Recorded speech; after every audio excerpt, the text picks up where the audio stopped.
കലാഭവൻ മണിയുടെ സഹോദരൻ RLV രാമകൃഷ്ണന് നേരെയുള്ള കലാമണ്ഡലം സത്യഭാമയുടെ അധിക്ഷേപത്തിനെതിരെ കലാകാരി കൂടിയായ രമ്യ ഹരിദാസ് MP CCTVയോട് പ്രതികരിക്കുകയായിരുന്നു. ജീവിത സാഹചര്യം കൊണ്ട് കഷ്ടങ്ങൾ സഹിച്ച് കൈപ്പേറിയ അനുഭവങ്ങളിൽ നിന്നും പഠിച്ചെടുത്ത അറിവിനാൽ മുഖ്യധാരയിലെത്തിയ കലാകാരന്മാരെ അധിക്ഷേപിക്കുന്നതിനോട് ഒരിക്കലും യോജിക്കുന്നില്ല. ആക്ഷേപത്തിന് ഇരയാകുന്നവർക്ക് സമൂഹം പിന്തുണ നൽകണം. മനസ്സിന്റെ നന്മയും പ്രവൃത്തിയുമാണ് പ്രധാനമെന്നും സംവരണ മണ്ഡലമായ ആലത്തൂരിൽ നിന്ന് രണ്ടാം തവണയും UDFന് വേണ്ടി ജനവിധി തേടുന്ന രമ്യ ഹരിദാസ് കൂട്ടിച്ചേർത്തു.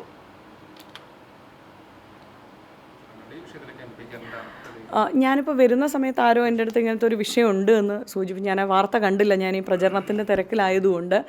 അങ്ങനെ ഒരാളിനെ വേദനിപ്പിക്കുന്നു അല്ലെങ്കിൽ ഒരു കലാപരമായിരിക്കുന്ന എത്രയോ ആളുകൾ ചിലപ്പം അവരുടെ സാഹചര്യം കൊണ്ട്, ജീവിത സാഹചര്യം കൊണ്ട് ചിലപ്പം അങ്ങനെ മേഖലകളിലൊക്കെ എത്തിപ്പെടാൻ കഴിയാതെ പോയിട്ട് കഷ്ടപ്പെട്ടിട്ട് അവർ പഠിച്ചെടുത്തതായിരിക്കും. ഇപ്പം കലാഭവൻ മണിയാണെങ്കിലും RL രാമകൃഷ്ണനാണെങ്കിലും അവരുടെയൊക്കെ ജീവിതത്തിലെ കൈപ്പേറിയ ജീവിതത്തിൻ്റെ അനുഭവങ്ങളിൽ നിന്ന് പഠിച്ചെടുത്ത അവരുടെ ഒരു കഴിവും അതിനോടൊപ്പം അവർ ആർജിച്ചെടുത്തതാണ്. അപ്പം അതിനെയൊക്കെ വിമർശിക്കുന്ന സമയത്ത് ഒരു കലാകാരി എന്നുള്ള രീതിയിൽ ഞാൻ പറയുന്നത്, കാരണം അവർക്കൊക്കെ പിന്തുണ കൊടുത്തുകൊണ്ട് മുഖ്യധാരയിലേക്ക് അവരെ സപ്പോർട്ട് ചെയ്യേണ്ട ആളുകൾ ഇത്തരം രീതിയിലുള്ള അധിക്ഷേപങ്ങൾ നടത്തുന്നതിനോട് നമുക്കൊരിക്കലും യോജിക്കാൻ കഴിയില്ല. കാരണം എന്താ വെച്ചാൽ ഇന്നത്തെ സമൂഹം ഒത്തിരി അധികം മുന്നോട്ട് പോവുകയാണ്. അപ്പം ആ പ്രവർത്തനത്തിനകത്ത് അവർക്ക് കൊടുക്കാൻ പറ്റുന്ന പിന്തുണ കൊടുക്കുക എന്നുള്ള, പിന്നെ ഓരോ ആളിൻ്റെ സൗന്ദര്യത്തിൽ അതൊക്കെ വ്യത്യസ്തമായിരിക്കാം.